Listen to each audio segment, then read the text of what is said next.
Come on. Okay, guys, welcome back. And today we've got Sylvia with us to talk about decoding reality. So, welcome. Thank So, you. Pleasure to be here. first question I have for you, I see you got the 33 all over your account. So, are you a 33 life path? Oh no, no, no, no. Yeah, a lot of people even like, simulate 33. Oh, 33 must be a Mason or something. And the 33 has definitely been something that's been hijacked by the Masons. But why I was really a fan of 33 is it really started popping up in my reality, like early 2020, and I was getting pretty freaked out because it was everywhere, and I'm one of these people that will kind of fixate on something until I figure out what it means. And it was bothering me. It was freaking me out because I thought, it felt like something was, in a sense, watching me, or I'd never experienced anything like that before. So that was kind of the kickstart to my spiritual awakening. I ended up experimenting with a couple things of psychoactive nature, let's say, that really it was very unpleasant. That's for sure. And during that experience, I was kind of stuck. It was at night, so it was like 1:33 a.m. And I'm like, okay, 33. What the heck's 33? Like, what's going on? And in that state, um, I felt like this deep like paranoia and anxiety. Like I didn't even want to be in my body. It was a very negative experience, to be honest. But I kind of gained some insights, and after that whole experience, I really had a much deeper appreciation to life, and I just felt glad to be alive. I kind of had like an ego death for that whole day after that. And 33, what I started learning down the line as I started diving deeper into spirituality, because I had 2020 was like the beginning of my numerology experience, where I started studying numerology much more, and I started learning that 33 actually has a lot to do with Christ consciousness, and you know Jesus dying at 33, or so they say, on the cross. So I really attributed that 33 to that deeper love of Christ consciousness, of living by that nature. Yeah, that's a good point, actually. And just to go on the 33, we obviously have 33 vertebrae in our spine. And Exactly. so, that's just abundantly clear that Right. And perhaps about the 33. It's just that it's been misled by secret societies that make people in the conspiracy world think that it's some evil number, but it really isn't Yeah. at the end of it. yeah, same with 13.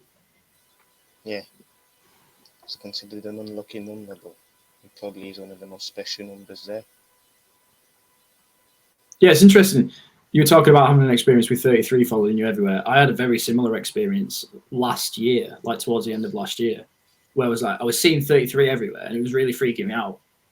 And I was reading about like decoding and things like that. And I just decided to like do my life path, like equivalent, like work out what my life path was. And I did it all up and it turned out to be 33. And I was actually mind blown because I was like, it was like a download almost that came to my head. It was like, oh, just check your life path, like see what your life path equivalates to. And it was 33. I was like, that's crazy. Like I was just seeing 33 everywhere. Yeah, it's a weird thing that number seems to have so much energy and it can to a point like drive you insane the way it just follows you around everywhere. I feel like the more energy you give to it as well, the more energy gives back to you and you see it everywhere. Do you know what I mean? Like the more obsessed you become with it, the more energy it's given, and then the more it can give back to you in a sense, which is weird. Yeah, let me get back to that in a second. And Gomi, what's your life path before we talk Mine's a about it? 6. My life path's a 6, so Yeah, obviously so the is 30. mine. Yeah, So you guys could both potentially be 33, depending on how you add yeah. it. Okay. Yeah, That's a very interesting thing. Have you seen 33 at all for you in your experience, Ngome? not so much, Not so much. to be Okay. fair. Yeah, I don't really see that a lot, but in comparison to you two. I've found that a lot of people especially at the beginning of their spiritual awakenings, they started seeing the number 33. It's very weird because a lot of people will just be like, oh yeah, well, most people start with 1111, things like that. But 1111, in my opinion, is a very basic awakening number. It's like you see it, it's very common. You see it all the time. Like even people that aren't privy to it will see it and be like, oh, make a wish, things like that. But 33 is like when you really start going, I feel like. And that's why I feel like it's the first stage to that higher consciousness, that Christ consciousness. In terms of the life path 33, I think it's very interesting because it's the number of the master. They say the master teacher, like Jesus was the master teacher. Which makes sense because the number 3 in Vedic numerology is teaching, counseling, communicating. But again, the 3 plus 3 adds up to a 6. So it's really a life path 6 exalted, right? So, and the 6 has a very strong ability to attract others to them, which explains the life path 33. They actually are a master influencer, in my opinion, because they're able to draw large audiences and bring them together and then offer a message to them. Yeah, that's mind-blowing. Yeah, it's like you were saying about other angel numbers, because I remember being into there was like a new age sort of wave back in 2020. I don't know if you were aware of it, but there were loads of YouTubers and stuff preaching like new age spirituality and things like that. It was a big topic like during lockdown and things like that, and they were always talking about seeing angel numbers and this number means this number means this, and I felt like almost I was like looking for those numbers rather than them organically coming towards me. And with the 33, it was completely different. It was like I was being drawn to it, if that makes sense. Like the 33 was like fully grabbing my attention and being like, look at me, look at me, look at me. It was a completely different experience to just seeing like a number 44 somewhere and being like, oh, look, that's a sign of money coming into my life and whatnot.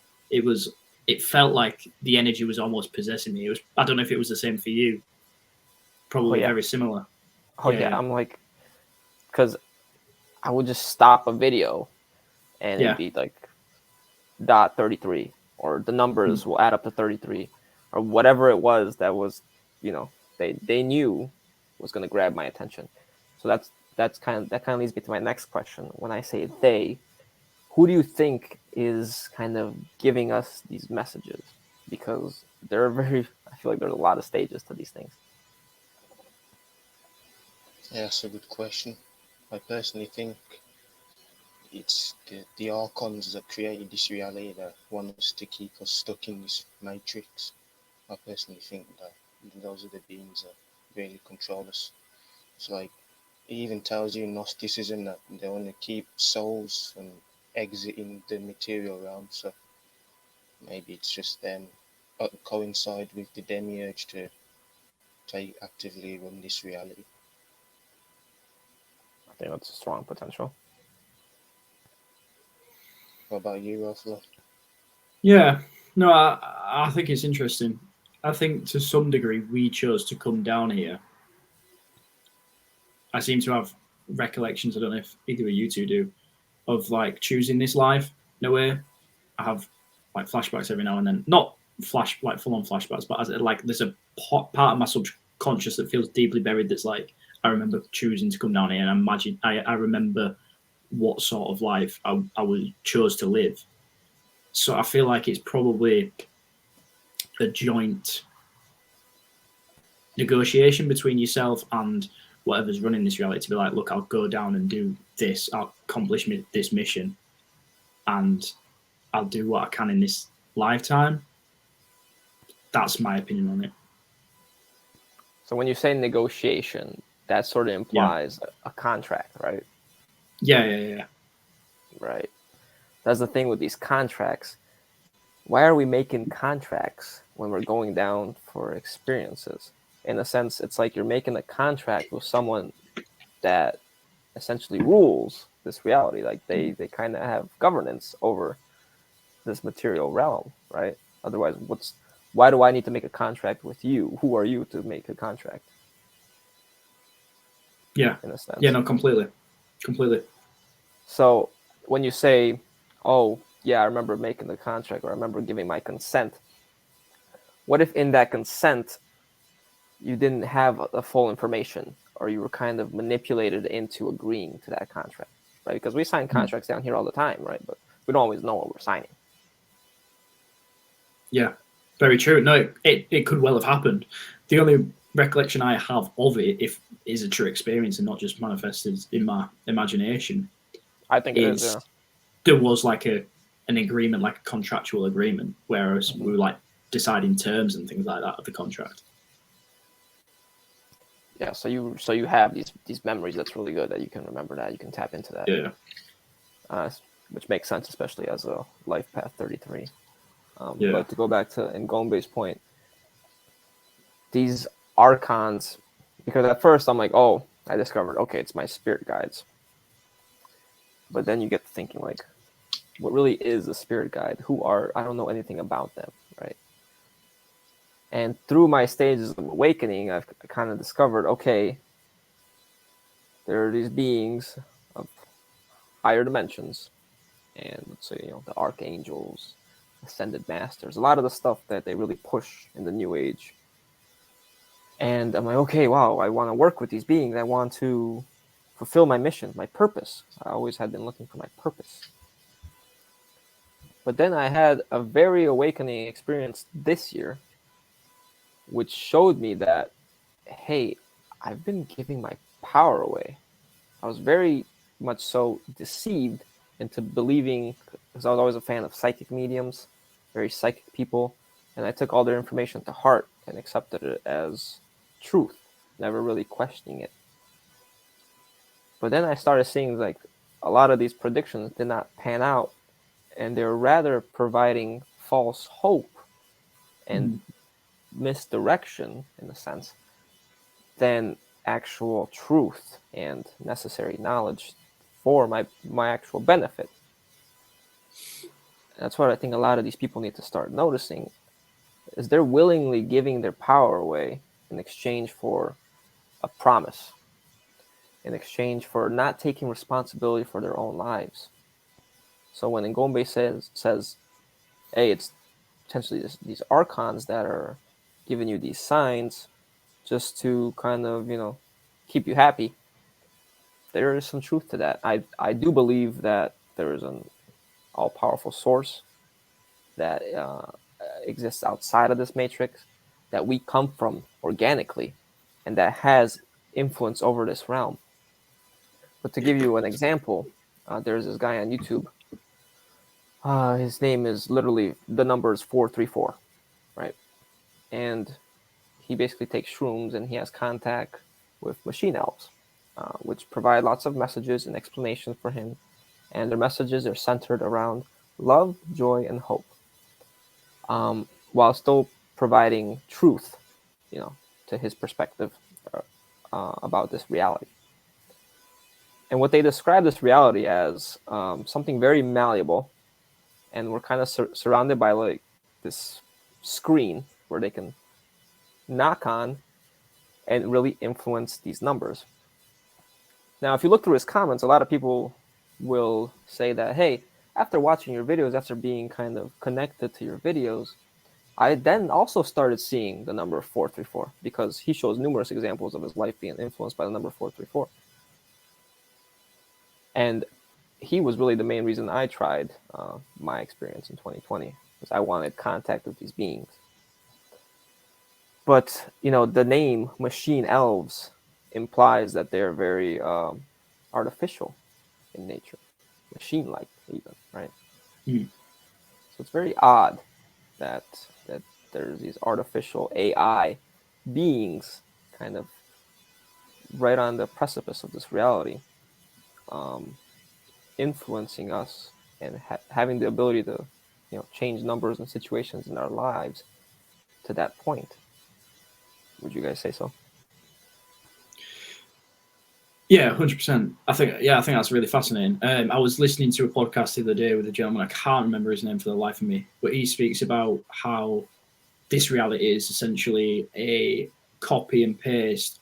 I think Plato believed it also, or Socrates spoke about it, that this reality they believed was like a copy and paste of a genuine organic universe created by AI, and that we'd been put in it as a way to keep us trapped and imprisoned. And essentially, it's like a game, and the game resets once every 138 years.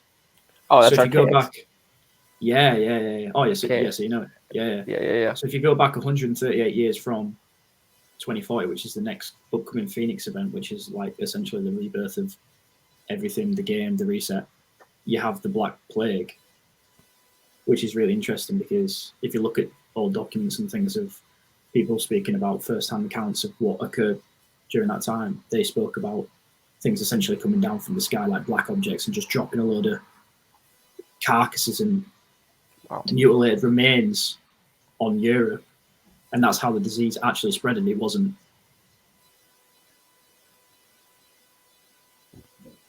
Oh, I think he froze. Yeah, he's frozen. From rats. But if you go on, am I here? Yeah. You're back. Sorry. Yeah. You were at the part. You froze at the part where the birds or the bodies fell from the sky, or what did you say? Yeah. So that's essentially where the Black Plague came from. But if you go back to look for the records of that, you can't find it anywhere. It's like It's almost been just wiped from existence. But there are actual first-hand accounts that you can find. I'm probably sure you're aware of this already because you've probably read through Archaics and things like that. So do you think that is also the case, that there's a reset once every 138 years and we are living out a game essentially? Do you know what the Ouroboros is? Yes. That's the serpent eating itself. Yeah. Can't tell if it's the demiurge or the realm encompassing this place. But Ouroboros, and I don't know if you know this in Gombe. Do you know what Ouroboros equals in English gematria? Or I think it's Sumerian. I don't know which one it is. Is it 148? I don't know. 138. Oh, that's close. Oh, that's crazy. Yeah. Also, as well, serpent equals 32 in Chaldean.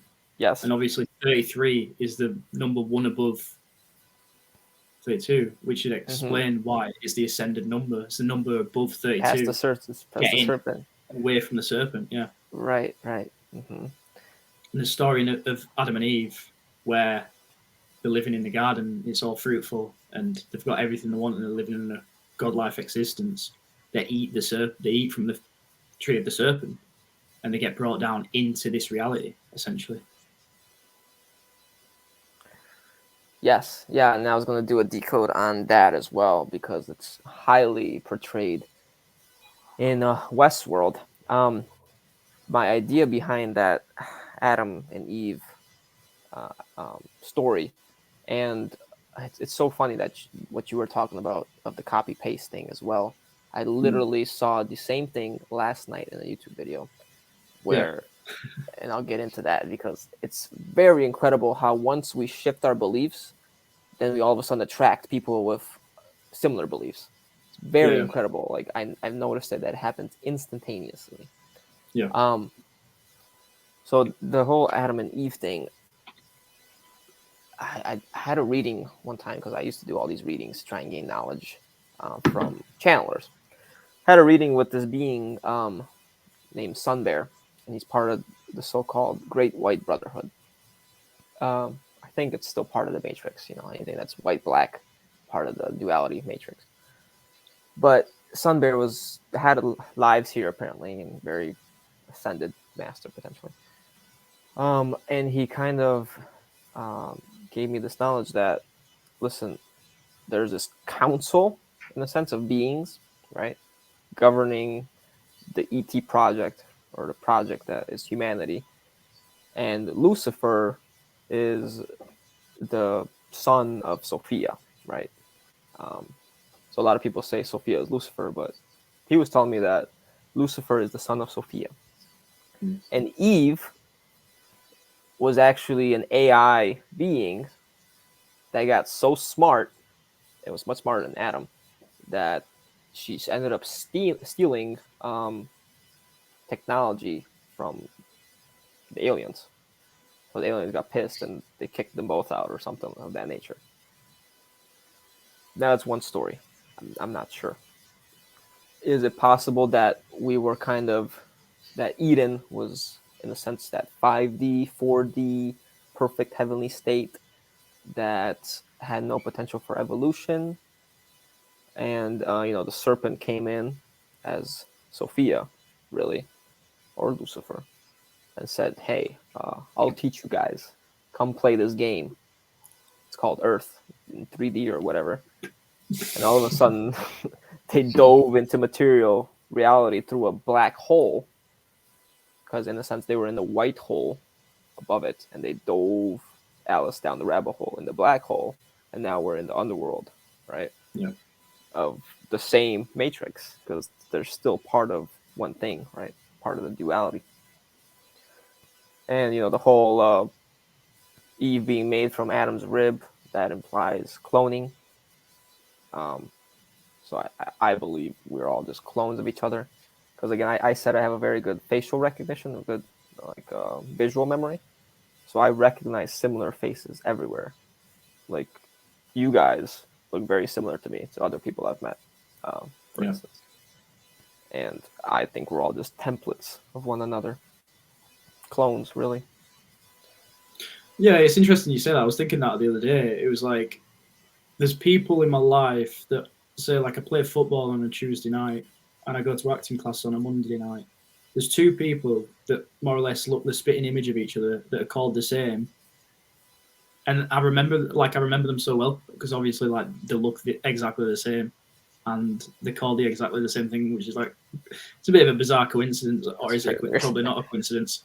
But yeah, it's very bizarre. But as well, it's interesting on that point. It's kind of on a tangent, but when you dream and you have people in your dream that you've never seen before, but you're like, I know that person from somewhere, but I don't know where from. What is your opinion on that? Is that from a past life that you've contractually signed from? And you're remembering faces from past lives, potentially? Yeah, it's very crazy. I don't know what to make of that, because I think we are so vulnerable in our dream state that sometimes what we dream of isn't even ours, right? Could that specific person be actually trying to make contact with you before you even meet them? Potentially.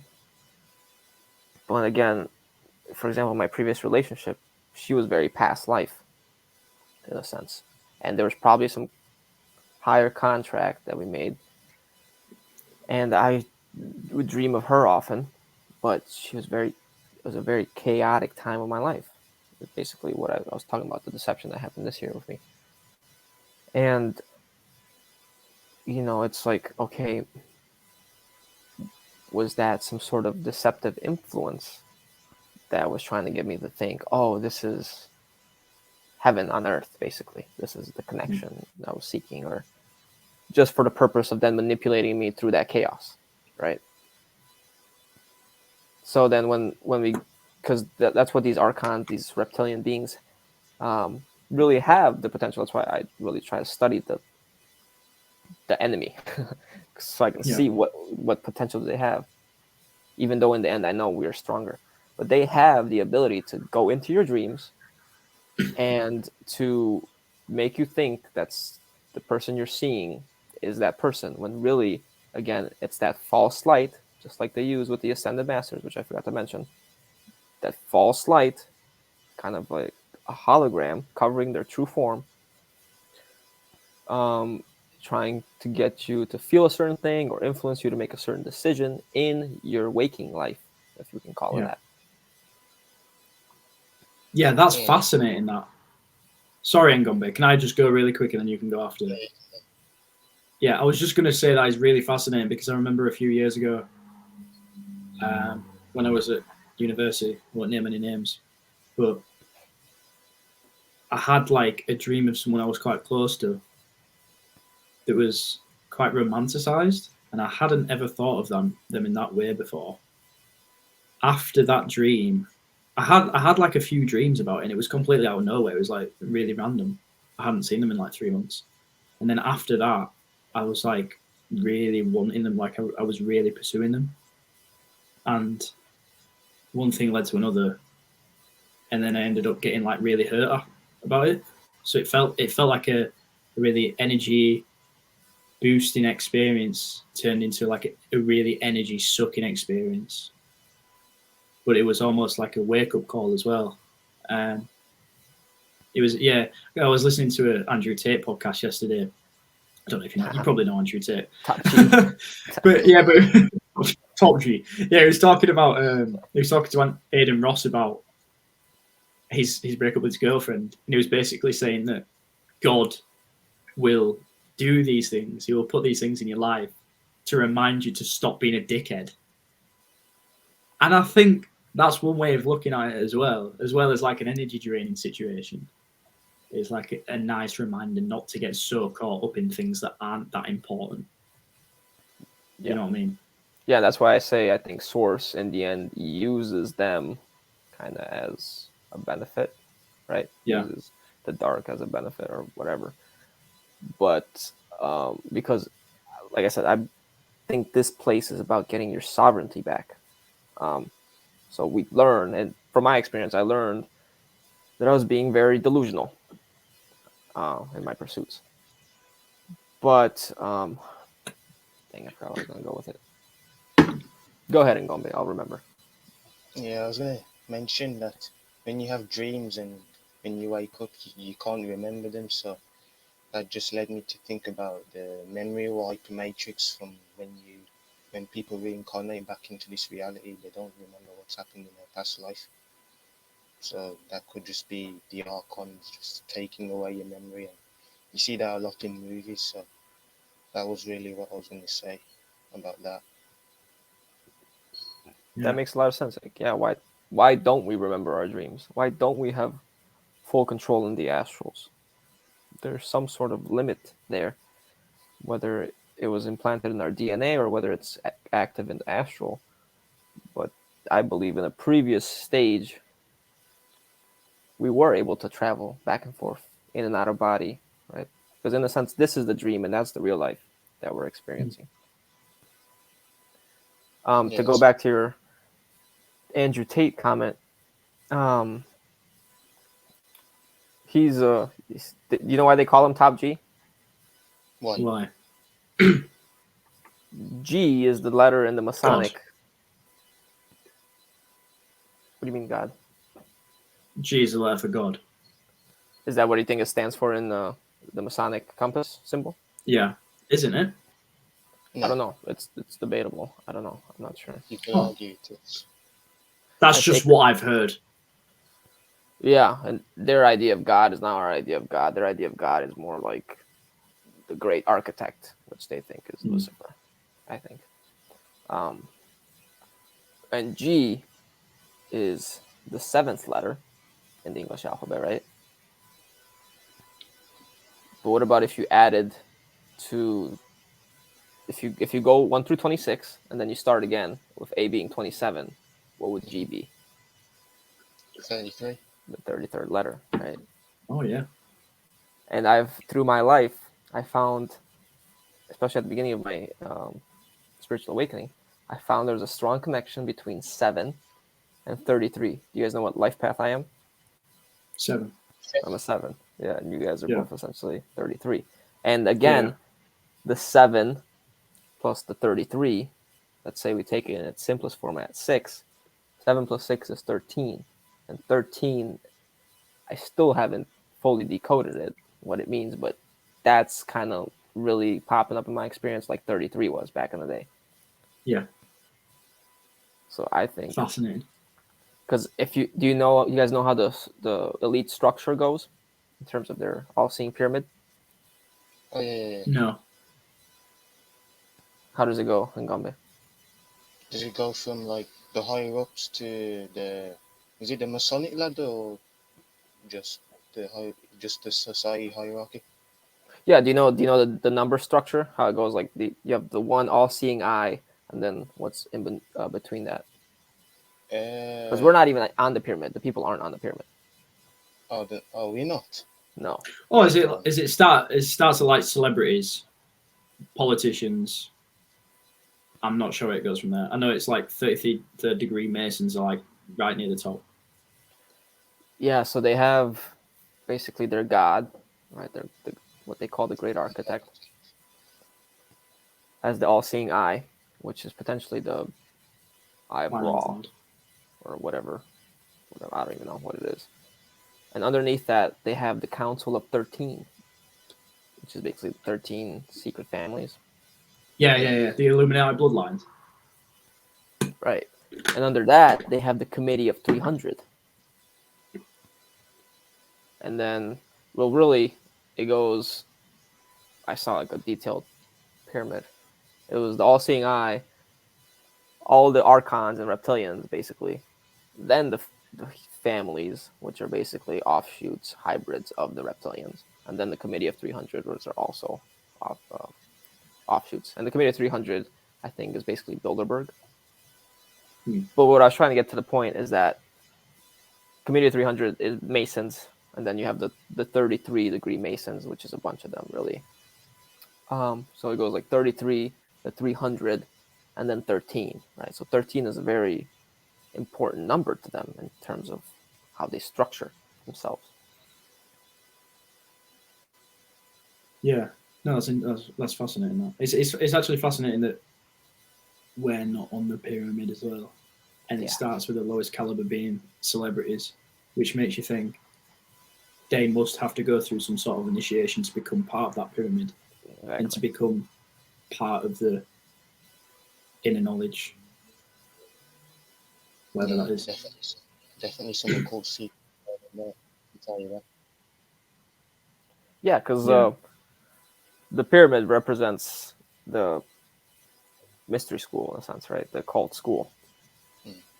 And the Masons, they come from the Egyptian schools, or I believe they're called Kemet. Yeah, Kemet, yeah. Kemet, yeah.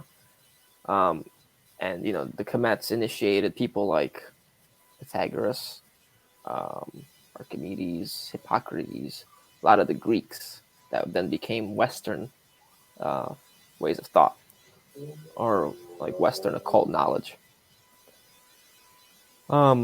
Which is why I don't think the Western occult knowledge is complete, because from the Greeks we get things like tropical astrology or Pythagorean numerology, right? And again, Pythagorean numerology is not what I practice. I don't practice Pythagorean. These are kind of like proxy occult for the masses, like New Age traps for people to fall in thinking they're aligned with the proper occult, proper mysteries, and they're not. They're unfinished in a sense, right? Because Pythagoras, he just kind of took knowledge. He didn't really think about it himself. He's like, oh, this makes sense. Let's apply it, and this is it. But that wasn't the full knowledge. He wasn't fully initiated, in a sense. Yeah, I can agree with that. Because with Pythagorean numerology, supposedly it's considered modern numerology. Like, you take 1 to 9 and they program you to say 9 is the number of completion, which in a sense there's some truth to that, but really I think the best number is the number 7. 7 is for me the true number of completion. Everything always is at 7, and 9 is just a repeater number. Like when you look at the 9 times table, and you do 9 times another number, the answer you get reduces to a 9 every time. So right, I don't see why that number is considered to be the number of completion according to Pythagorean numerology. Right. Yeah, it's like a curveball almost, isn't it?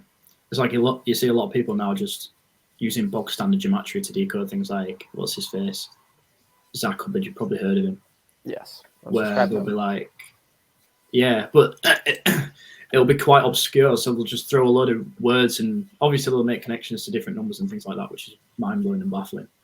But in a way, it's inconsequential, and it makes you just give your energy towards hating like the Freemasons and things like that, when I think that's a trick of deception, where you have to realize that you have that power yourself, and just hating and fearing a certain establishment or group of people won't bring you any closer to defeating it. All it'll do is entrenching more in this trap.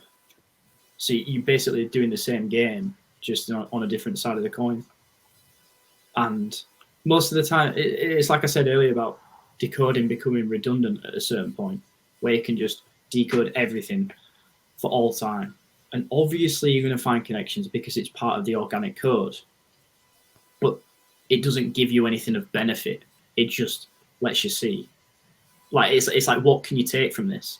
Instead of thinking, oh, I'm so angry at so and so because they've coded this like this, which I think is just a preposterous way of thinking anyway, that humans would be capable of coding something so incredibly detailed in like various different ways. There's no point getting angry at other humans. Do you know what I mean? And I think that's a trick. It's again this idea of the gatekeeper. You'll find a lot of gatekeepers, especially when you start diving into the occult and esoteric, because they only want the truly initiated, right? They're not going to just present all this knowledge for free on the internet. They're going to give you tidbits, and that's exactly what they do in Masonry, in Freemasonry. Up until the 33rd, 32nd even degree Mason, you really don't have a clue, from what I've studied. They're kind of, they're considered porch Masons until finally you decide, okay, I'm going to put my conscience on in the freezer and participate in your rituals. Then they give you what they deem as truth. Until then, they give you deceptions. They tell you, read this, do this, listen to that. You're gate kept from the actual knowledge. Same with potentially Zachary Hubbard. Same with a lot of the people in terms of teaching astrology or numerology or things like that. They're, especially the accounts with large followings, right? There's other people that kind of just parrot what other people say. So they got them in the illusion, but especially the people with the large followings that seem to have some sort of authority, and especially like spiritual gurus that you'll find on YouTube or things like that. Again, being led by these archons, being deceived, being made to believe that they're mighty high and special, because that's how they get you at first. Even in relationships, they'll love bomb you. They'll make you feel like you are the best thing since sliced bread or whatever. And they'll make you, they'll really, what's it called? Manipulate you on your ego. And they'll make you feel amazing, right? But not really ever gaining any truth. They kind of just give you this position of power for the purpose of manipulating others, right? They manipulate you to manipulate others. And you think you're doing this such a great service, but you're not. So to really kind of get past that, you have to own up to your own sovereignty and say, oh, okay, if I just blindly follow people, I'm not going to find the truth. I have to seek the truth within. Yeah. And, that's why my name is Inner Knowledge.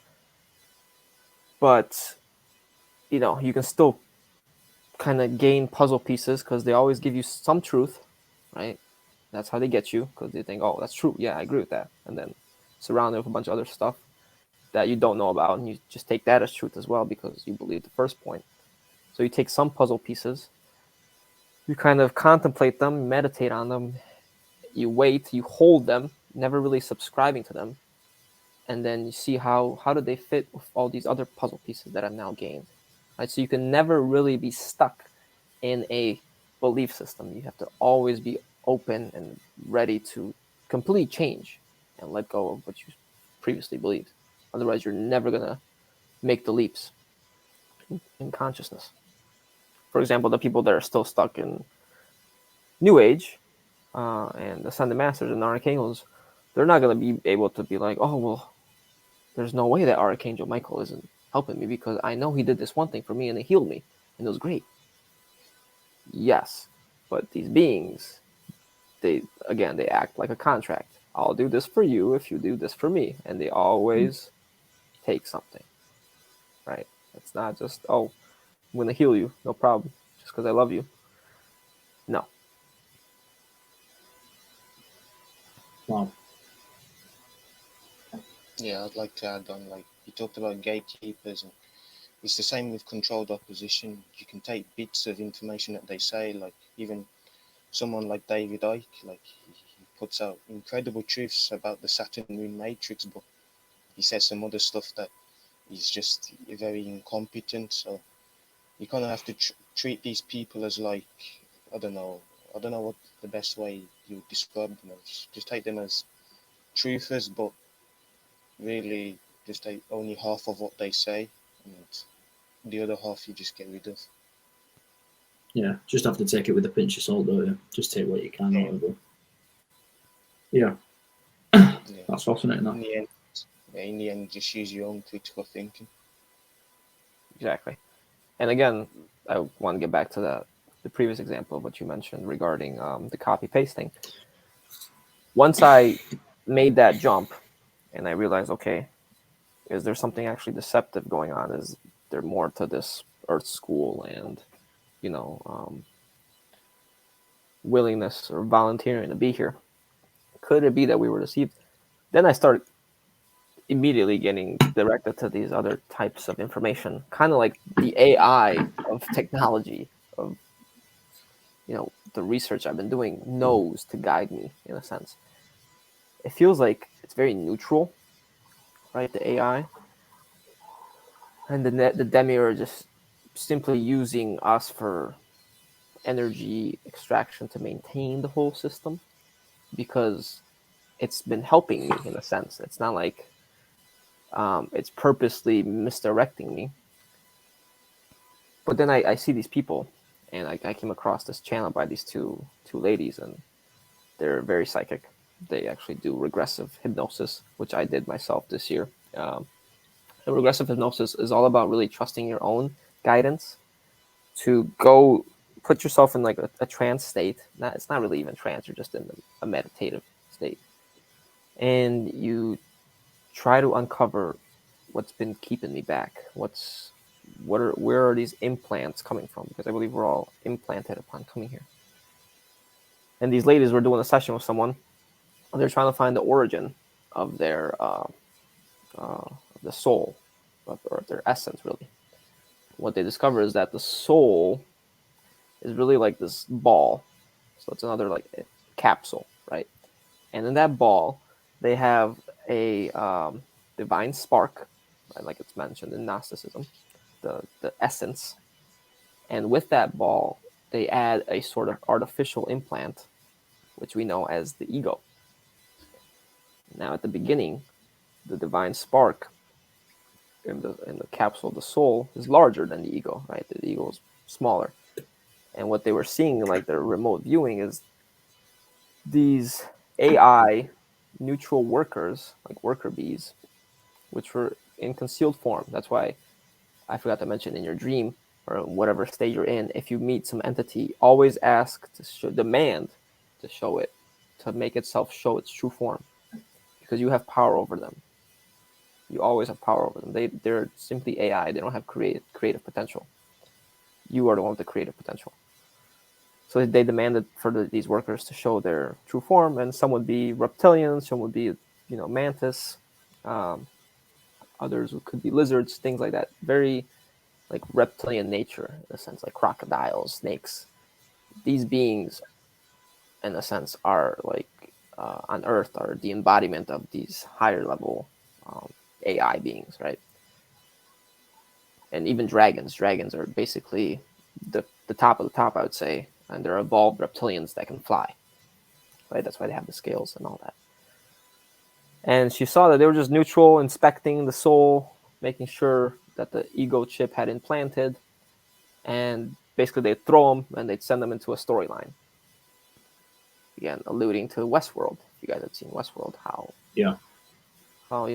NPCs were just thrown into storylines, didn't matter, however it fit, right?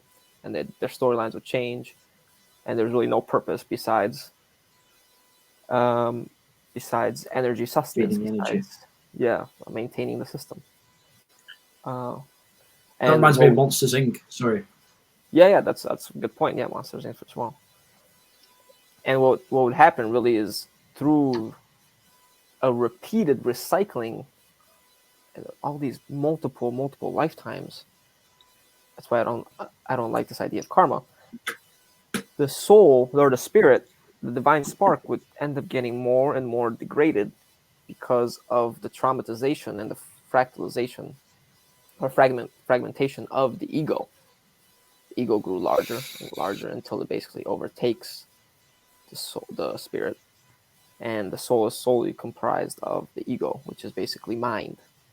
The ego is the mind. That's why it is said that we got the mind of Demiurge, of the gods. We got the ego, their ego. And the ego is essentially AI, which I showed in some of my decodes, that artificial intelligence is equal to hell, is equal to simulation or something, equal to ego. Yeah, I've seen it. Yeah. So they essentially want us to become like them, because these people, and I'll ask you guys this question in a second, these people are like, when they're just mind and body, they're essentially NPCs. And NPCs are essentially organic portals that they can tap into and easily plug themselves into and operate. So my question for you guys would be, have you guys had any experiences with just solely these ego people?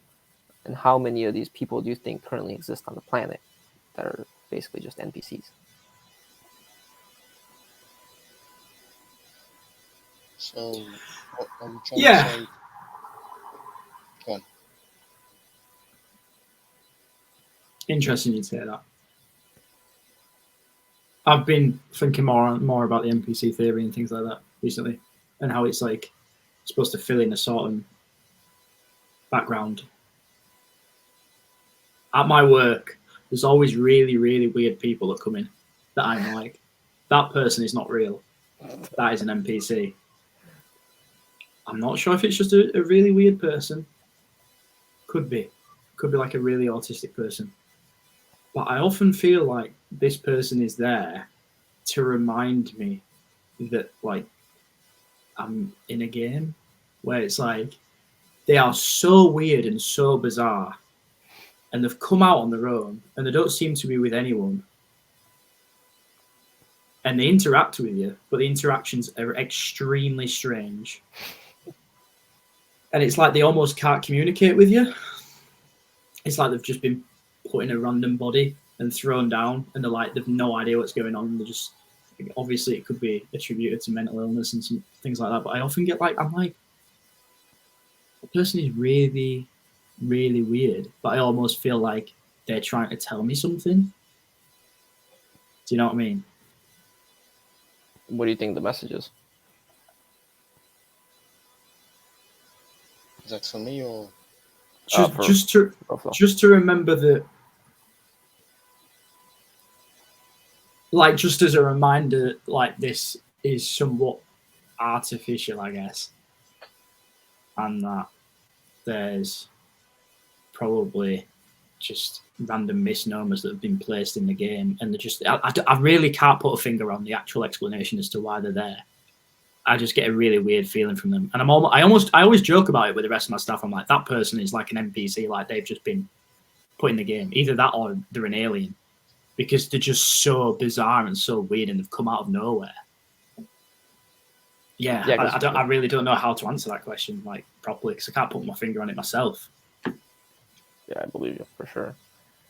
Because remember, they have no emotional intelligence, and to have a good conversation, you need emotional exchange, some sort of emotional intelligence. That's why. And yeah. So, what about you, Ngombe? Yeah, like Free Guy did a good message in showing us about NPCs. When you wear the sunglasses, you realize you're in a simulation, and everyone that you're seeing around are just non-playable characters. I didn't realize until then why the term NPC was being used until I actually watched Free Guy. I was surprised when I saw that, but like, if you see an NPC, a soulless being, for me, any human without any emotion perhaps is just an Archon that incarnated into this reality playing its own game. It has to be. I think it has to be an Archon. Yeah, because it's all ego, right? Remember, it's not soul. Soul is simply, I believe, the the bubble that is holding it. It's really the spark, right? Yeah, because they're all a reflection of the demiurge. The demiurge is the ego potentially of Sophia, right? It's her AI creation. And I read also that AI is basically the Antichrist, which I've had my theory about that as well. In this reality, at least, that's only where it can exist, and it's the simulation. And what else these ladies saw is that they were basically just taking essences in the exterior reality, and they're doing a sort of, so imagine on your computer, right? You have the screen, and somehow you're able to take from outside of the screen, highlight it, copy it, and paste it onto your screen, and say, now, for example, in Gombe, outside of this reality, I have, how whenever you copy something in your computer, it says copy of. So you basically have a copy of Ngombe, right? Now that being is still real. It has the divine spark, which is why we're still powerful, even though we're copies, even though our consciousness exists outside as well. Kind of like avatars, right? They essentially, this whole place is a copy, like you said, Roflo, of something on the outside. And that's where the term carbon copy comes from as well. We're made of carbon and we're copies, potentially. But the deal with these NPCs is like we see in Westworld or Free Guy. Some of them still have the potential to gain consciousness. It's like they have these small windows of opportunity in their ego to make certain decisions that awaken to consciousness, awaken to, oh, there's more than just me. There's more than just material. There's more to just my idea of being God, which is what the demiurge thinks, that is the only God of this reality, and that it rules everything. So in a sense, it's breaking from within, because the more that the divine spark exists, the less that the ego exists, because it then becomes integrated. If that makes sense. Yeah. That's fascinating. A lot of that enlightenment teachings, of these enlightenment teachings that we discover on YouTube, are actually true, because they teach about ego integration. Ego is the false self, and you have to bring it back to source, to the divine spark.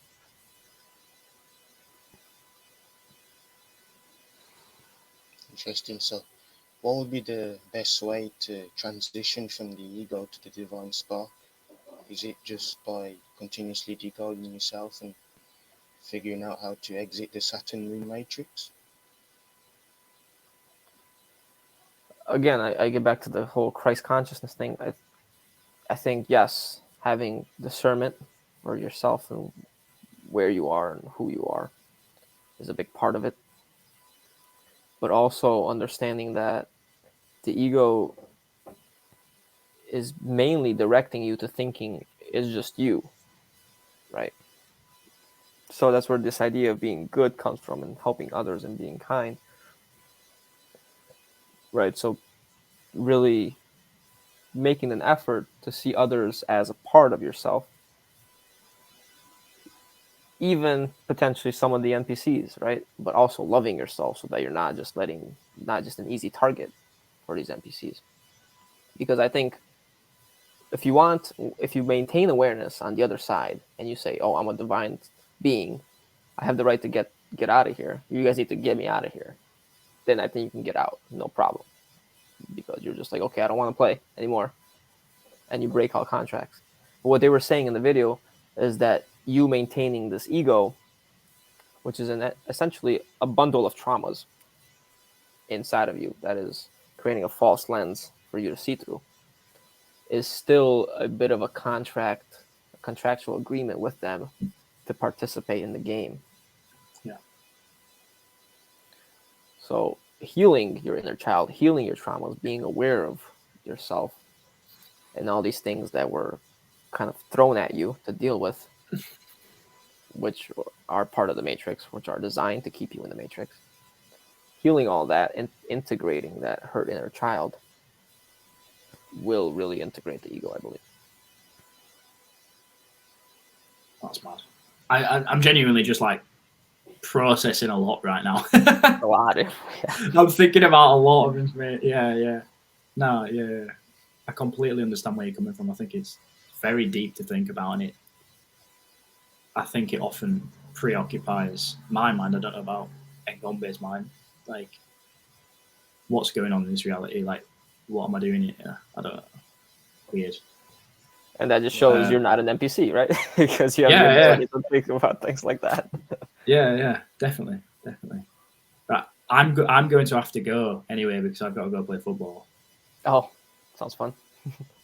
Yeah. You guys feel free to continue the podcast because I think it could go on for another half an hour, but I've got to get off. And I've absolutely loved talking to you, Sylvia. It's been absolutely a pleasure to meet you. And I'd love to speak to you again. For sure. What's your name, by the way? My name's Rowan. Oh, Rowan. Okay. All right. Yeah, Pleasure, Rowan. Yeah, we just had bro flow. I didn't really ask you. Yeah. It's fine. Call me either. I mean, I'd love to play some footy with you as well. I play soccer as well. Oh, dear. Yeah. I mean, if I'm ever over in Michigan, I'll come play football with you. Yeah, for sure. And it's called football, not soccer. Football, yeah. That makes sense to me. Yeah. Right, boys. Keep going. See you in a bit. Yeah, have fun. See ya. Right. So let's do now. So, what else have you got for me? Yeah. What do you think about the whole NPC thing? You resonate with that? Yeah, I resonate with that a lot.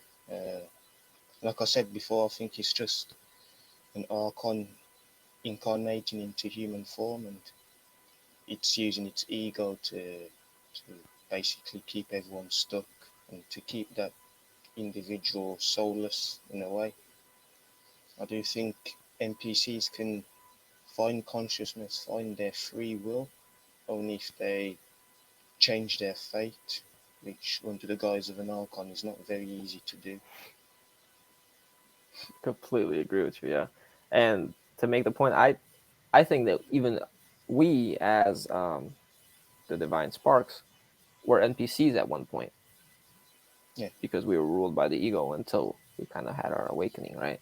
So every time you make a decision out of the ego, you're basically an NPC on autopilot and you're subject to manipulation. And then, so that, what do you think about astrology then? How does that connect with the whole ego and autopilot NPC thing? Astrology plays a huge part, especially when you analyze the zodiacs and how it has a big effect on your personality. Again, combining it with numerology and other layers. But I think when you look at your signs, they have a key role in shaping up the person you are. And the higher ups use astrology as well in scripted events that they show in the mainstream. That's how I view astrology, as a super important factor in the shape up of this reality. Yeah, it's the script basically, right? Astrology is a script, and it's reflected through astrology, through numerology, through decoding your life events. Basically, you find all these connections that you think, oh, but I made that decision. That was definitely because of me, and really, it's like, no, that was definitely meant to happen, which makes me question. Hey, what are these fated events? Like that, the synchronicities, the synchronistic events. You really have to question that because that feels so natural. It feels like it just happened, right? But was it for my highest good? Am I getting a good experience out of this, or is it creating chaos in my life? Yeah, I feel like all these synchronicities that we have in our lives are all predestined just before we got here. Like when you decode yourself, you see all these patterns, and there's no accidents. Like it applies for every single individual in this realm. So once they figure that out, man, we'll be in a better world for it. But I don't think Yeah. that'll happen anytime soon. So then, what do you think of the movie The Adjustment Bureau? Because that had a lot of fate and synchronicities involved, yet they ran away from that, right? Yeah. So that movie was a big telling point because these archons in those movies, I would see them as archons. They gave them their fate, but they'd stay away from it and keep fulfilling their ego and keeping being in that relationship. And ultimately, through trials and tribulations, it the movie was a self-reflection of perhaps that you can change your fate and your script. That was the key learning point of that movie, which goes to show you that you may be sent down here to do one thing, but at the same time, you can change the way that you're supposed to do your job in this reality. Yeah, if we even have a job, because I think our purpose really is to get out of here. It Yeah, really is, absolutely. you Like know, life is some you don't want to suffer, so get out of here, ascend to a better dimension where there's no chaos and right? live in peace. Yeah, a lot of people think that uh, chaos is a normal part of creation. In order to have creation, you need to have chaos. That's just duality. What do you think about Yeah, that?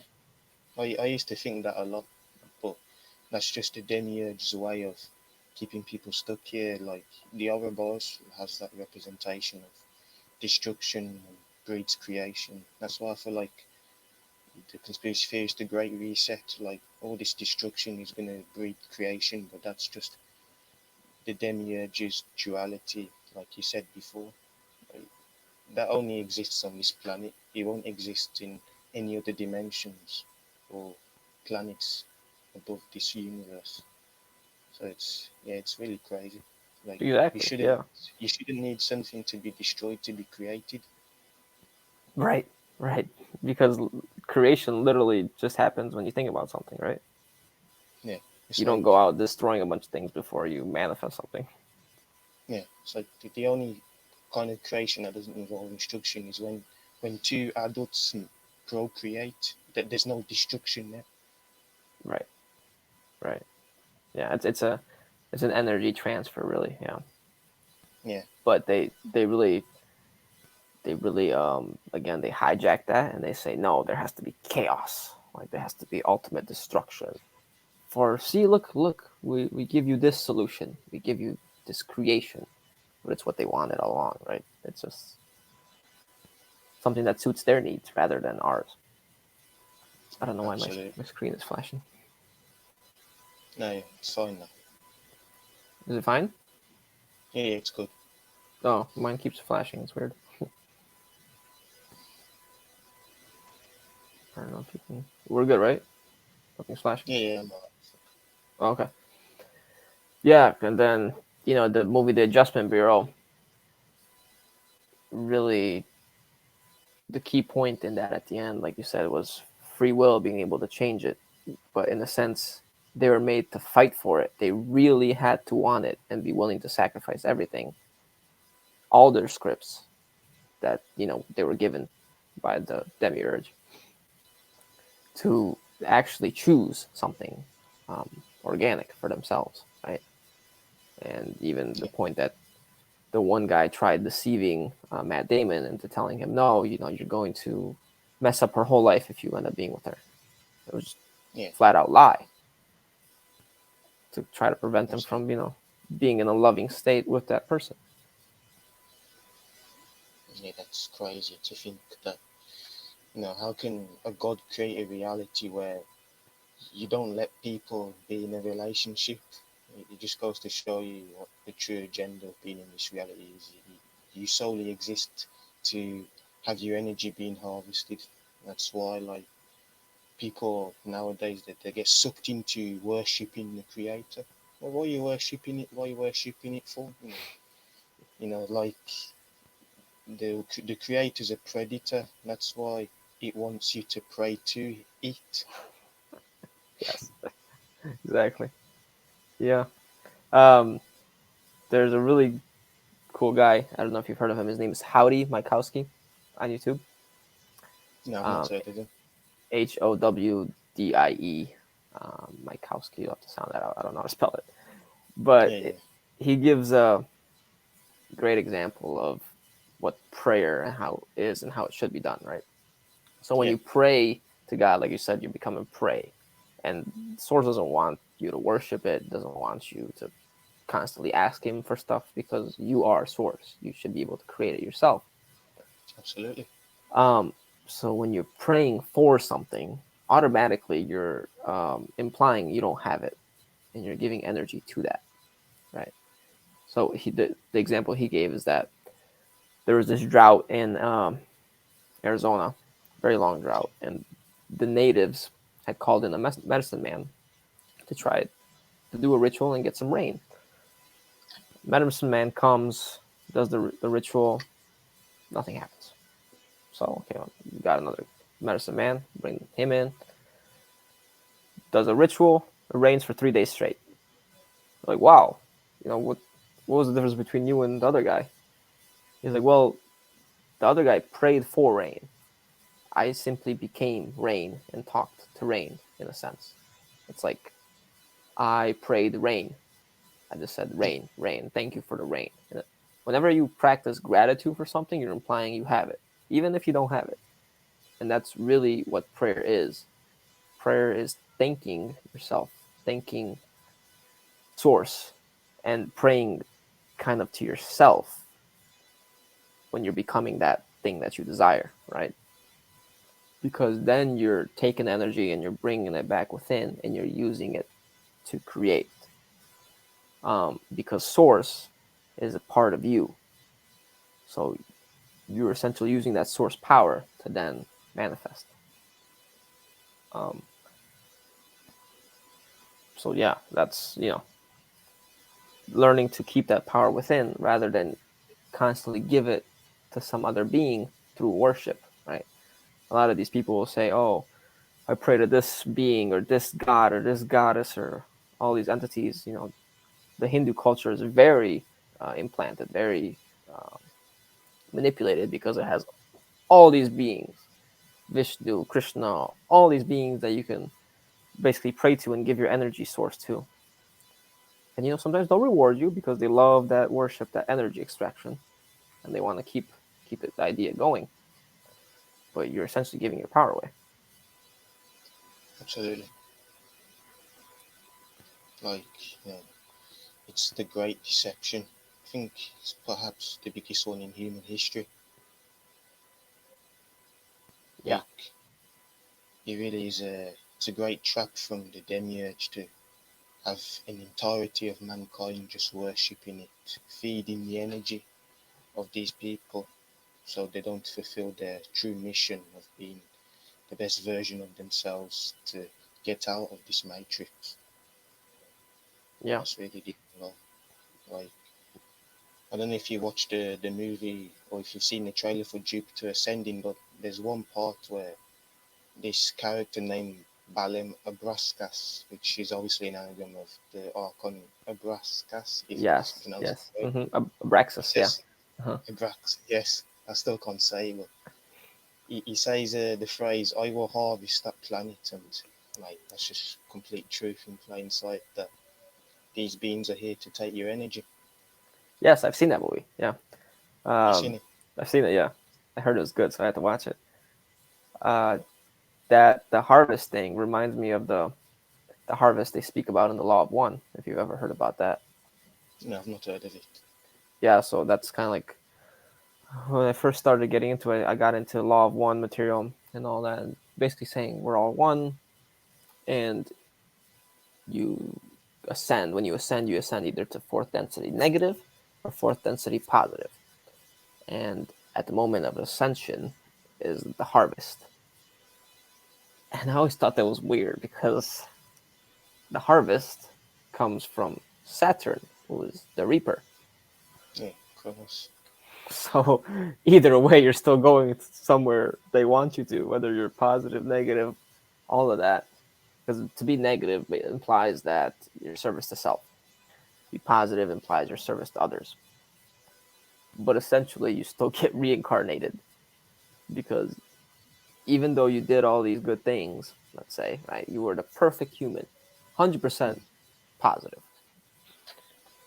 You go up there, and that's why I explained that discernment is equally as important as love. If you're just love and you just want to serve others, you have no sense of self, no sense of sovereignty, rather. Then you enter this life review, and life review is full of parasitic entities, obviously, um, posing as ascended masters. Then they then tell you, listen, well, this point in your life, you could have done it so much better. You failed here. You, you didn't do it right. This is how you should have done it. And this person, see, through your action, even though it was so loving, it rippled and affected all these other people, and you stunted their growth, and you didn't do it right.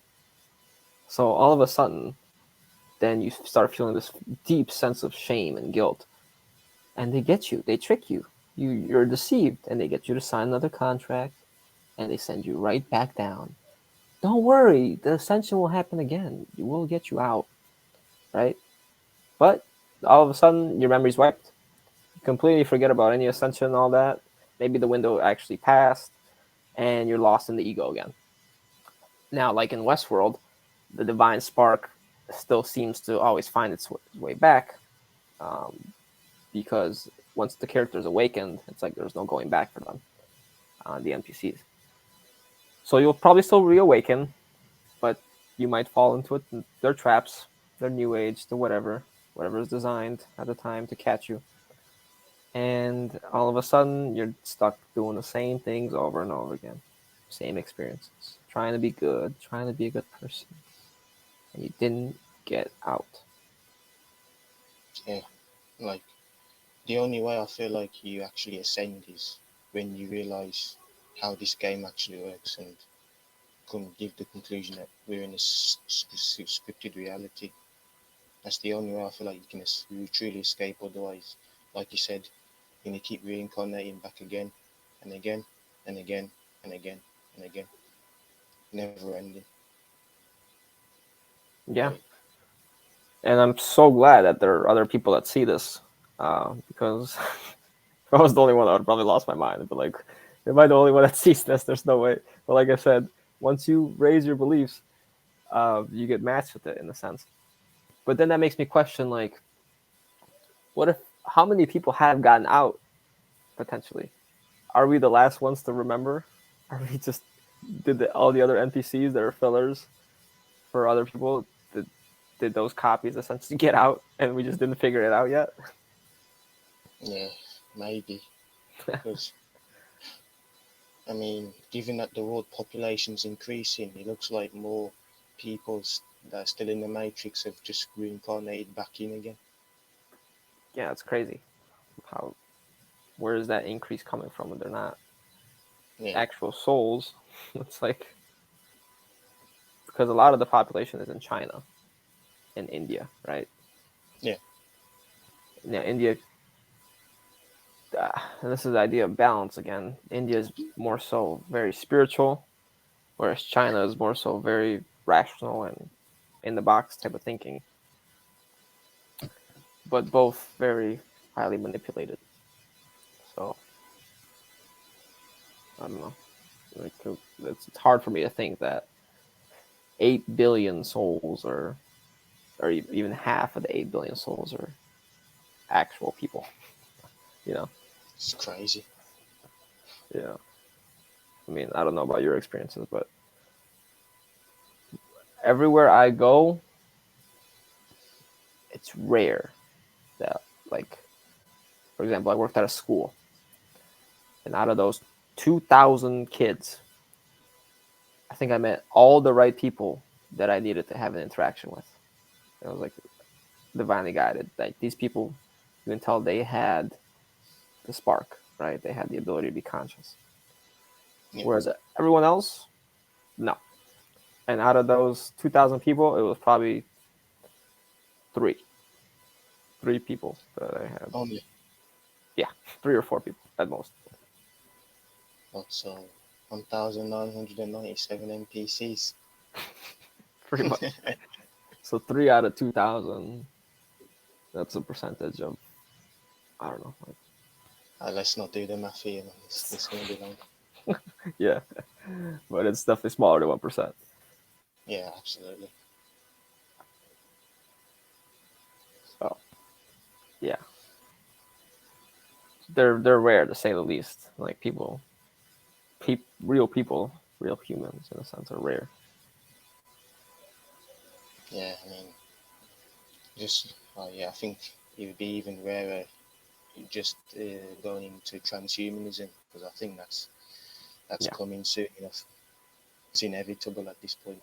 Like, I feel like it's the demiurge's way of saying, okay, these NPCs in society, they're not providing any value in doing anything good in their life, so let's just make them shift consciousness with a robot to That's exactly it, I think. Yeah. Yeah, it has to be. Yeah. There's this one guy I follow, Matrix Portal, on Twitter. You heard of him? No, I've not heard of him. Okay, he was essentially saying that the demiurge takes the high level people and doesn't touch them, but all the other NPCs essentially will turn into robots. Yeah, that'll happen So in the next 10 years.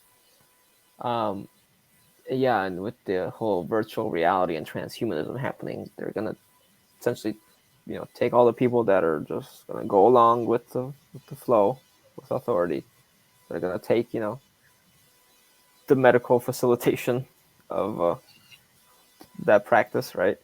Where they inject themselves with the chip. Yep. And become an essential cyborg, and then of course Elon Musk's plan with Neuralink, control them in that aspect. So another artificial implant where the ego wasn't enough. Now you have a physical chip in your brain, and then hook them up to the metaverse, and boom, that's another layer of the Matrix created right there. Simulation within a simulation. Yeah. That brings us to the 13th floor then, for those of you who haven't seen that. What do you think about that, Ingambe? It was a crazy show, especially when like the character Douglas Hill, he's able to shift his consciousness to another human.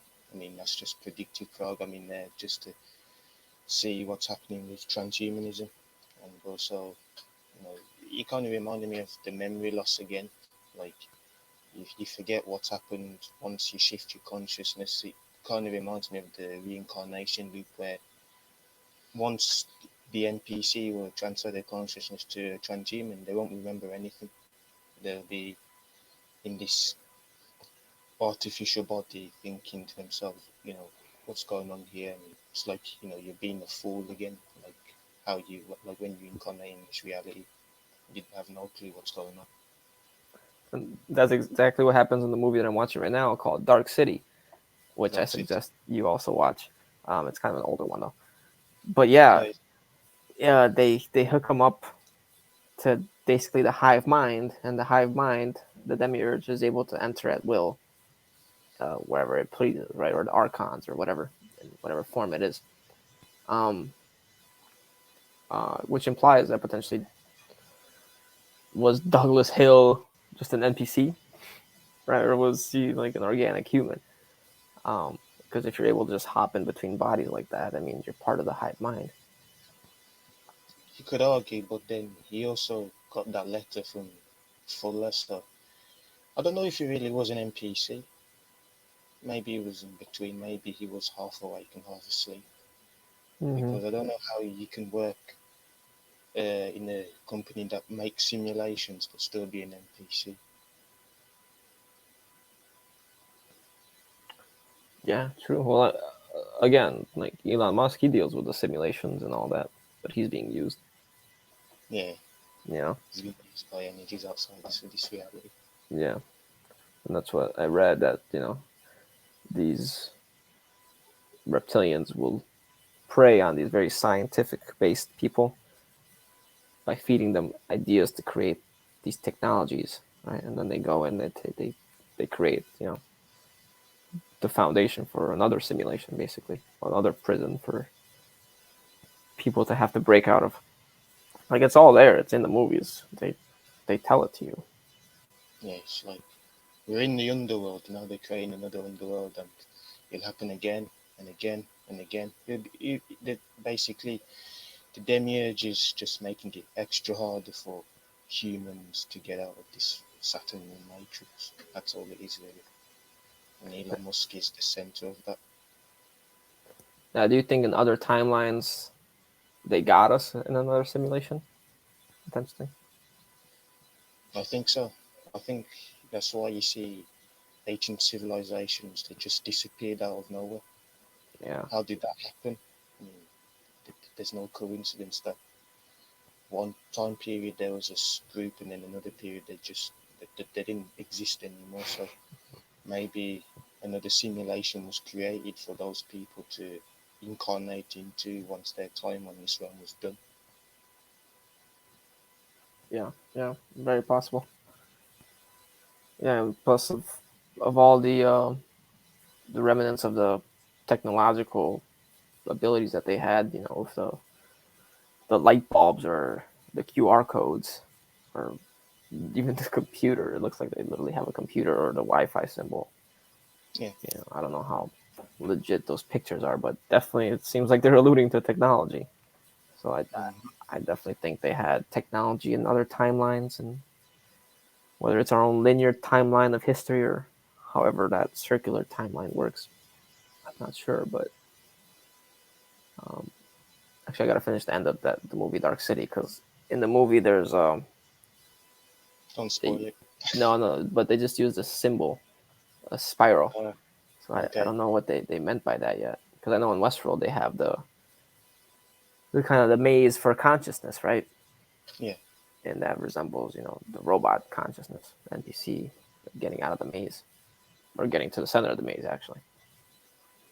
So, yeah.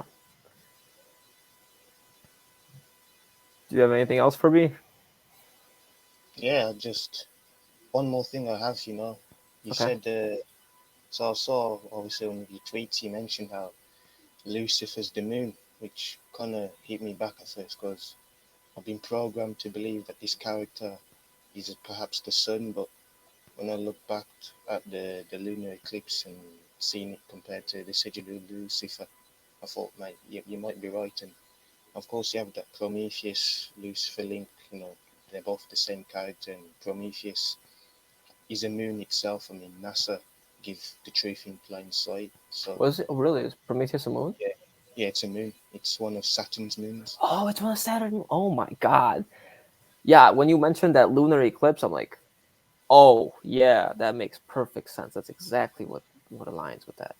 Because when seeing the sigil, I thought it was just an analogy to sight, how sight is Yeah. inverted. But Mm-hmm. when applying the lunar eclipse, that makes a lot of sense. Because, you know, they always say Lucifer is not the same as Satan. Yeah, that makes sense. Satan is Saturn. But if Lucifer is an offshoot of Satan, basically, it would make sense if the moon was Lucifer, being that it's propagating the Saturn moon matrix. And could our moon have been one of Saturn's moon previously? I think so as well. For sure. I think the moon has a huge role to play in this reality. I mean, it has, you know, it controls the sign. That's why theology, the Bible, has some occult info hidden from the average Christian, where you're born into sin, sign, in fact. Yeah. So, and obviously, sin is a moon god in another religion. Yeah. Mm-hmm. Big time. Yeah, I agree. Because Lucifer, the light bringer, the the light bearer, the light bringer. So at first we think, okay, you know, they told us Venus, but why? Like, why Venus? Just simply because it's a bright star in the sky? It doesn't bring light, right? Like, I still can't see at night if there's just, you know, Venus out there.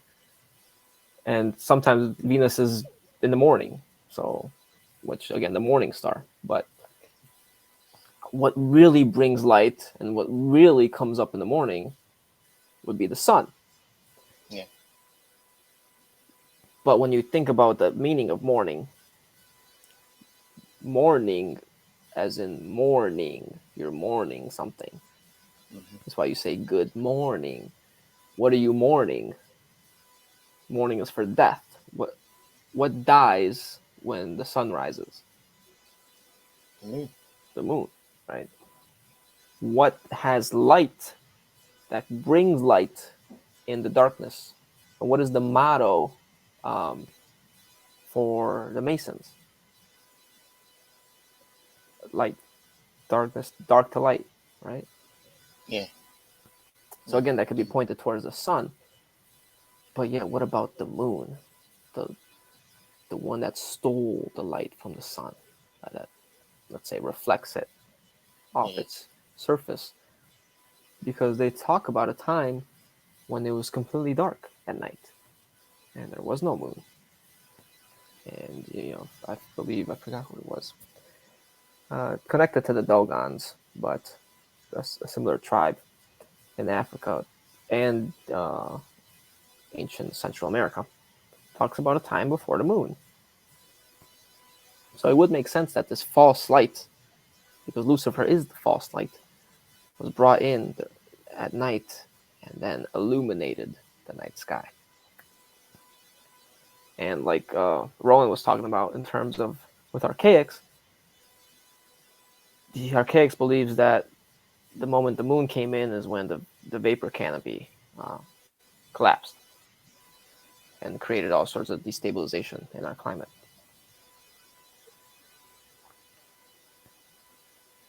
That's very interesting. So, what would be the vapor canopy? Is that just the Saturn moon matrix? The vapor canopy? Yeah. From what I understand from him, the vapor canopy was something that allowed for a more organic life here, where things were much bigger. Yeah. The air was filled with humidity, so it created a much more stable climate and Yeah. warm nights. Even you didn't need the sun for it to be warm because of the way that water holds heat and energy, and that's why you have remnants of very large trees and of giants. And it's like once the moon was brought in, that's when we started evolving. Not Yeah. sure exactly how it all ties in with the.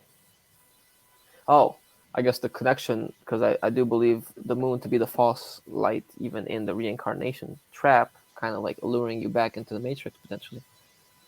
So could that be where all of a sudden the game changed and it became a reincarnation trap rather than a reincarnation potential? Possibly, but I guess only we'll figure it out after our life's over in this realm. Yeah. That's if we don't reincarnate, which hopefully we don't. Hopefully, yeah. I don't want to come back here. Let's be honest. Yeah, we've put in a lot of work so far. Yeah. Yeah, I've got one more question I have for you, and it's actually about how you believe how pi and phi, the two numbers, are actually inorganic. Oh. So, yeah. Yeah. So the thing with pi and phi, studying these Christic codes, Christic coming from Christos or crystal, that's solely based around the number 12. Okay. Now we see in Metatron's cube, number 7 is very important. Like you said, it's very important to this reality. With the flower of life, it has 7 petals, 6 on the outside and 1 in the middle. And then if you continue that to the whole, or I don't know if it's the seed of life that has 7 or the flower of life, but the next step up has 13 petals. And from the 13 petals, if you can connect the outer edges and the central points, you'll create what's known as Metatron's cube. And actually, I have it right here. I don't know if you can see that. right here. Yeah, I can see now. Yeah. And I made the shirt a while back ago when I was studying sacred geometry, and I thought it was, the end all be all of geometry. So It's really once, cool. oh, thank you. So those codes, and you can tell just by the shape, it has very strong edges from the cube. Obviously, it's a cube, just like Saturn's cube, the matrix. The cube it's tied to the hexagon, and even the shape of the flower, if you connect the edges, looks like a hexagon. Hexagon deals with 6 sides, 6 angles, 6 edges, I believe, which we get the 666 from. So all that should be a red flag, from the get-go.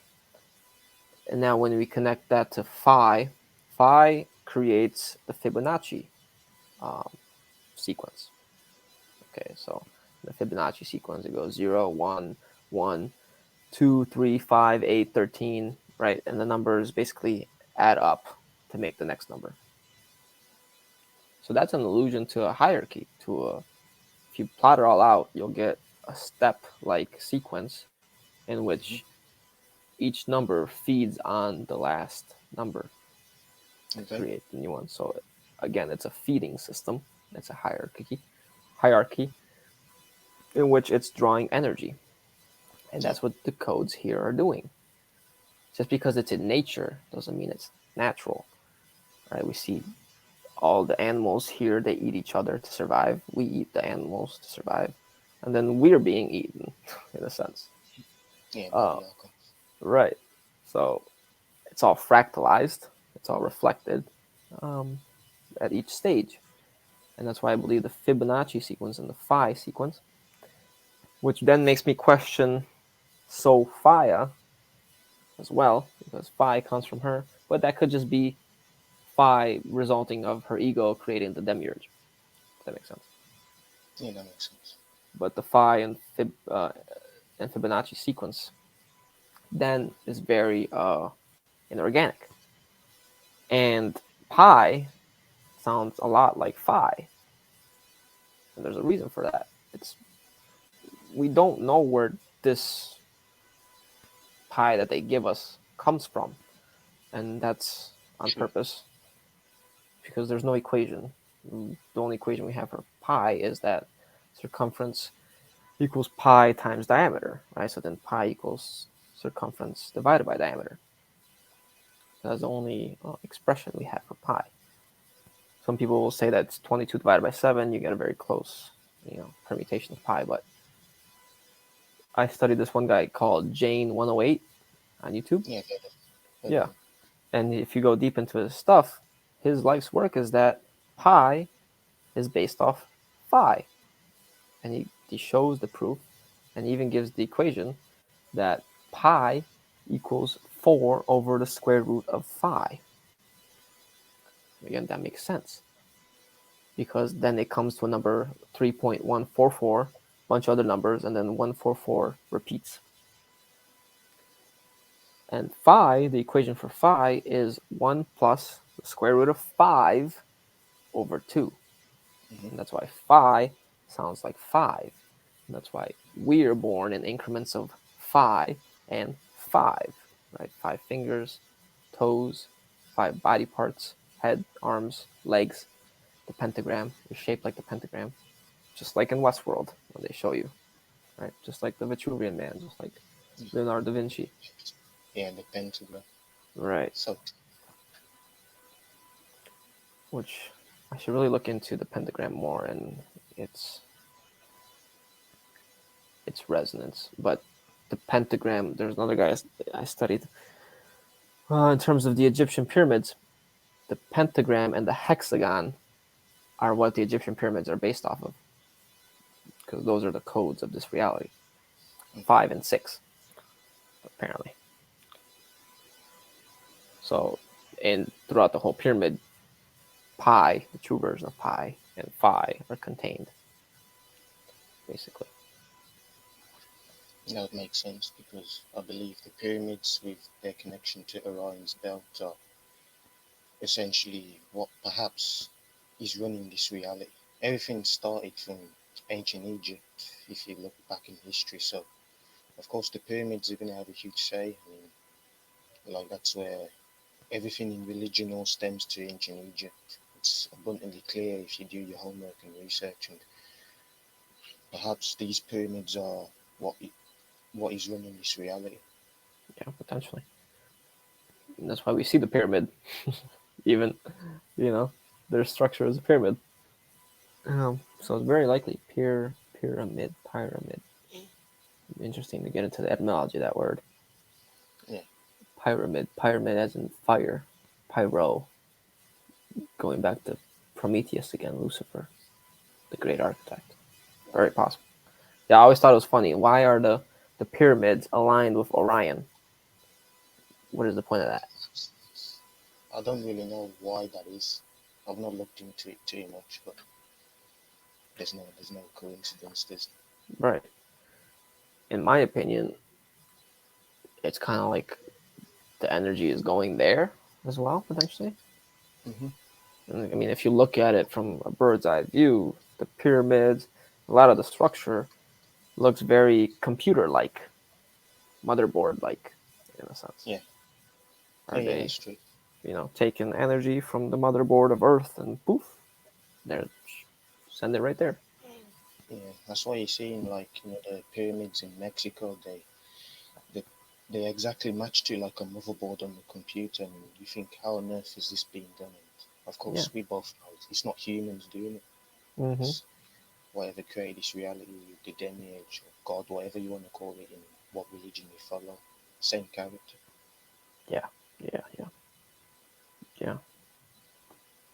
It's very strange. That's why I think, it's a simulation. There's Yeah. components of the simulation in the simulation, potentially. Mm-hmm. Absolutely. So yeah, I've got nothing else to share. How about you? Oh, I guess let me clarify about the Christic in relation to the other codes. The Christic codes, and even with the Christic, I'm not fully sure because they do have this 12 energy, and we have Jesus and the 12 disciples, the Son and the 12 signs. So I don't know. That's why I said 7 and then 13. 13 rules kind of the exterior realm, whereas 7 rules the material realm. Mm-hmm.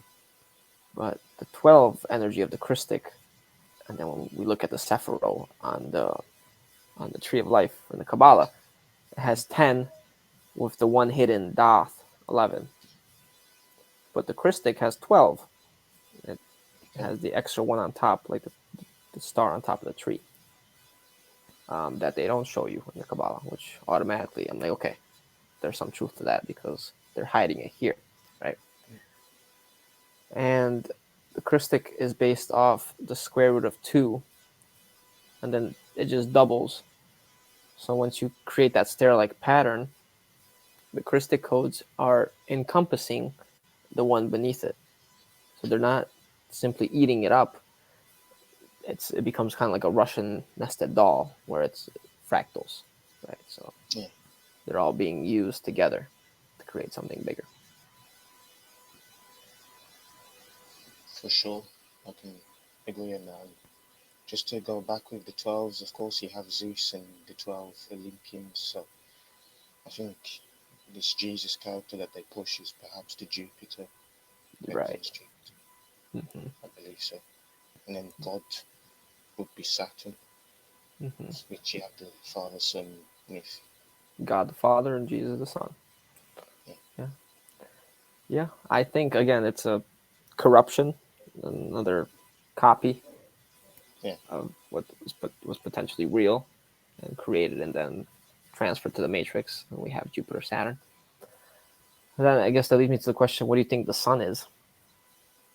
I think Saturn is the actual sun. I think that's clear now when you do your research, because all religions all worship the sun. That's why you have the heliocentrism model where the sun is the center of the universe, but the sun that they worship is not the actual sun that's in the sky. It's more it's actually Saturn. Saturn comes from Satan, and obviously you bring in the devil and that character. It's all a Ponzi scheme. Saturn. Yeah, it's crazy how that's what I'm talking about. These traps. Okay, you figured out that the Bible is sun worship, and then it's not even actually about the sun. It's about Saturn. Like what the Yeah. heck? Like Yes. so much is gate kept, and so much is they've already done this. They already do this in their own schools of masonry. Yeah, this is it. And then you think, wow, that makes sense. And then, oh, wait, that's not actually true. Like, wow, that just shows you can't hold on to a specific belief. You just gotta hold it as an idea. You never know what's actually true. Yeah, like I always have changing truths. Like you want absolutes when you're figuring this reality out. You don't need half truths or semi truths. Like what you believe now may be completely different in a month's time because there's always knowledge to gain from this. Exactly. Yeah. And that's what I've kind of been doing with my work in numerology and astrology. I'm really trying to get down to the deepest aspect of it. Because when I discovered numerology and astrology, I'm like, okay, great. I can finally find my purpose. But really what it presented is my purpose in the matrix, basically. It's like, oh, so you kind of have to just take the good from it and say, okay, well, these are my qualities. For example, in astrology, I have the sun in my first house, which presumably means being famous. The spotlight is on you. The first house is you, and the sun is bright light, basically, right? Fame, recognition. So what was potentially my script was like the guy Matt Damon in Adjustment Bureau, for him to be some sort of politician. So all of a sudden he has this influence that the archons wanted him to have. Yet during his speech, what did he tell him? That basically was all fake, right? Yeah, it's all fake. Yeah. So it's like you kind of use the script against them. You kind of figure out your script and then you try to use it for a higher benefit. Because it won't really show you your true purpose or anything like that. It's not designed to. Yeah, There's no true purpose here. Yeah, that's why you gotta escape. Yeah, that's why we need to realize that we're not broken. We are broken because of it. We've been recycled so many times that put us in a broken state that we need to heal. But the system itself is broken. You're not going to find much fulfillment here. Besides, things like love and helping others that feels good inside. And, you try to help the world. You try to make something larger than you. But the system in and of itself is parasitic. Just look at the financial system. Just look at the way any system is structured throughout this matrix. So corrupted. Yeah. Even astrology is corrupted. Like each planet has its duality, its shadow, and its light. Keeping you influenced in certain ideas and certain characteristics, right? So. Yeah, for sure. What's your numerology, if you don't mind me asking? I know you're a life path 6, but what does it add up to specifically? Well, my numerology. Yeah. 69 in total. No freaking way, dude. Are you serious? That's what my name adds up to in Chaldean. My full name. That's crazy. Insane. That's how it's supposed to happen. Yeah. Interesting. Yeah, so then what do you think about this? Do people that are kind of supposed to exit, are they just naturally drawn to each other? Is this fated? Is this scripted? What is that all about? I'm not sure actually. Could it be that the Matrix identifies the people that are not of use to it, groups them all together, and says, "All right, you guys can leave." I think so.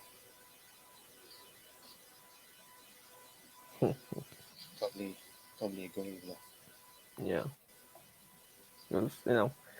Once you get to that level, once you get to not being ruled by the ego, there are no buttons to push to tempt you, nothing to manipulate really. So what use are you to the actual Matrix? The storyline's dead.